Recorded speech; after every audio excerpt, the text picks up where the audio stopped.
Why we don't get adaptability? Because we teach everything in isolation. The adaptability does not exist in isolation.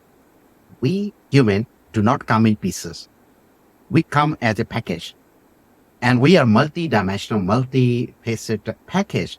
Unless we use every single dimension of our personality in learning, adaptability is not going to come. I'm going to make a decision as a package, not in isolation. I'm not a computer that I'm going to run a particular algorithm. So from that angle, the adaptability comes when you have this ability to kind of switch between different senses, different skills, and de-emphasize different parts. Adaptability comes when we emphasize one sense over the other and we change our approach in a given situation. Maybe I want to use my heart to say that I care about people and this is how I'm going to make a decision.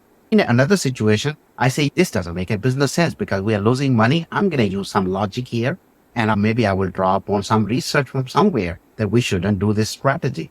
So now when that option open up for me to be able to use any part of my personality, I become adaptable.